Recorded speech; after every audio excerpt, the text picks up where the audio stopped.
Welcome to the Real News Network. I'm Paul Jay in Baltimore. This is the beginning of a long series of interviews over the course of a year, or perhaps even more, about the TV series and the book, The Untold History of the United States. It's one of the co-authors of the script and the book, Peter Kuznick, is joining us. And this is a series where you are going to get to interact with us over the course of time. What this means is I'm going to start the interview off today. We're going to begin sort of a general discussion about the history, which more or less is from the beginnings and roots of World War II onwards. And you'll be able to ask your questions and argue and debate. And Peter's agreed to come back from time to time to continue the discussion, digging in further into the history, as well as respond to anything you, the viewer, might be raising. And he says that Oliver Stone will join us once in a while. So now, we will begin our conversation. Thanks very much for joining us, Peter. Glad to be here. So Peter is a professor of history and director of the Nuclear Studies Institute at American University. He's a co-writer of the 10-part Showtime series called Untold History of the United States, as I just said, and the book.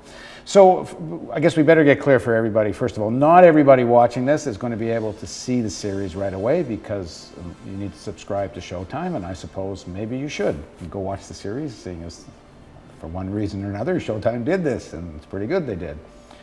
So you might want to see it. Otherwise, the DVDs, I guess, will be out soon, but the book's available now. Let's start with, how does this whole project begin? At some point, you go to Oliver Stone and say, hey, let's do a mainstream TV series that says Stalin and the Soviet Union's not so bad. How did you know that's how we did it? That's very prescient of you. It actually started back in 1996. When I was teaching a course, we decided we were going to do a new course at American University called Oliver Stone's America. And I was going to use Oliver's movies and then contrast his interpretations of all the events in recent US history with those by people who participated in those events and by the works of scholars who the students would read. It was a course on historical interpretation. We brought in people like Robert McNamara and Dan Ellsberg and Bob Woodward and John Dean and Ron Kovic and lots of other great guests. And it was a very successful course, but the first time I taught in '96, Oliver heard that I was going to do it, and he said he'd be happy to come in. So we had a great session with the class, and afterwards at dinner, we went out and we were talking, and I told him, Oliver, I've got an idea for a movie you've got to make. And I laid out the story about Henry Wallace and how close Henry Wallace came to being president in 1945. All right, let me jump in quickly. For those of you who don't know anything about the story of Henry Wallace, we interviewed Henry Wallace's grandson, and maybe we'll put underneath this video a link to that. We'll give you a sense of Henry Wallace, but nothing the depth you're going to get by watching the series. Go on. Right, and so I laid this out for Oliver and how that changed the course of history, and Oliver said, Peter, that's a brilliant idea. Let's do it. And I thought, we're having a good time at dinner and drinking and having, and so he goes back to LA the next day and he calls me up and he says he's serious. Write me a treatment. I said, sure, I'd be happy to. He said, I didn't know what a treatment was. So I found out what a treatment was, and I got a high-powered person to represent me, and I ended up writing the script.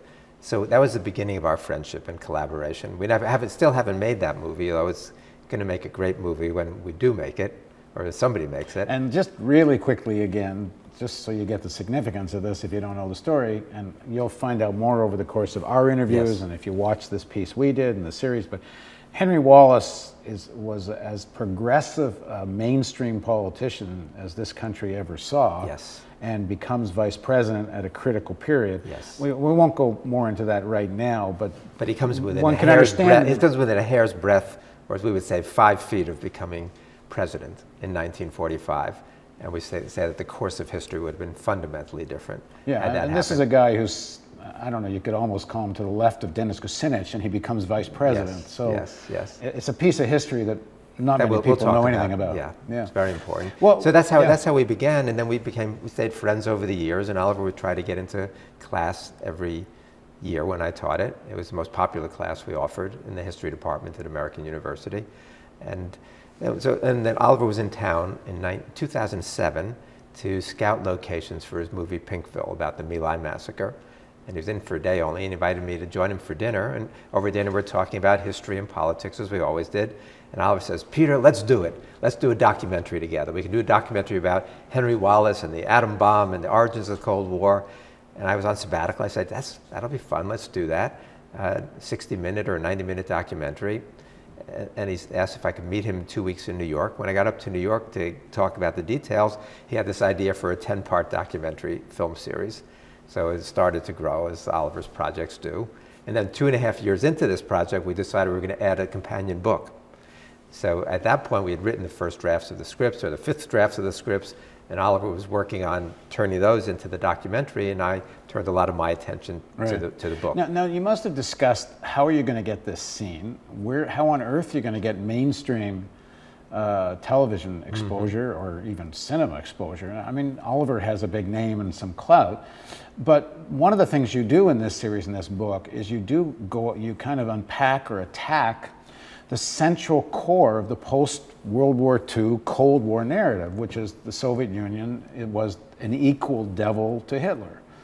And every school in North America teaches history, which is called two totalitarianisms, communism and fascism, and they're supposed to be the same thing. And the role of the Soviet Union is all, horrific. And you unpack that. You must have discussed how do you get that seen in the United States? Well, as you say, Oliver's got a lot more clout than most people I work with or collaborate with as a historian.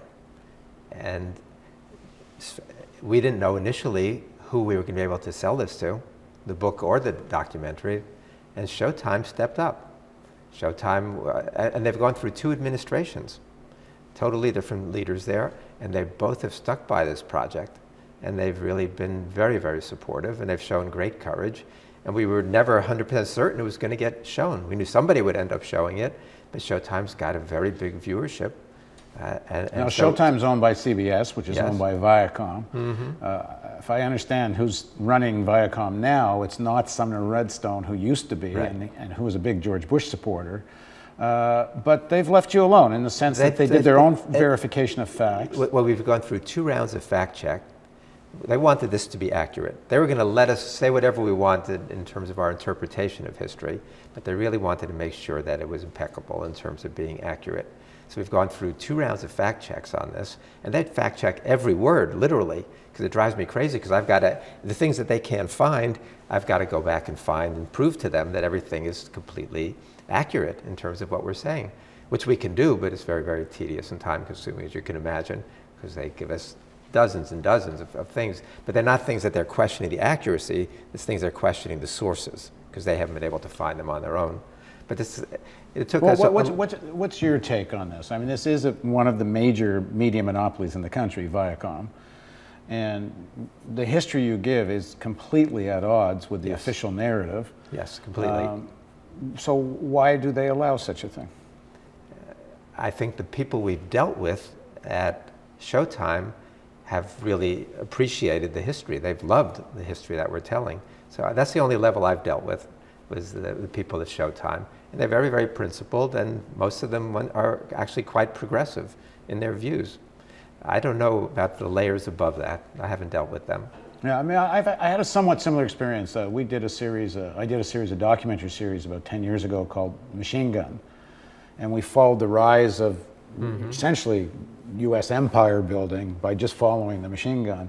And then wound up on Discovery Channel. It was kind of the same thing. Yeah. It was like, I was amazed they took it, because it was also pretty at odds with the official narrative. But sometimes these things happen, you know? Sometimes we get asked, don't you have anything good to say about the United States? And we say, yes, they tolerate us. The fact that we have a voice in this world. And we're getting onto the mainstream. We just did Mike Huckabee's radio show a few days ago. Now, the right is very unhappy with Mike Huckabee because apparently he didn't roast you. Right. Not only did he not roast us, he was very, very friendly toward us. So yeah, people wrote things attacking him for not being.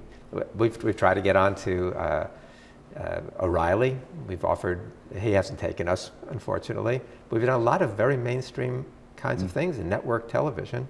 And the response has generally been overwhelmingly positive. We've had a few right-wingers come after us, but not very many. And the rest of the reviews have been quite good. Well, we'll see how this all unfolds as more and more people see the series. So, as I said, this is just the beginning. So we're going to stop here and go to another segment. But this is just the beginning of the contextualization of the series and the book.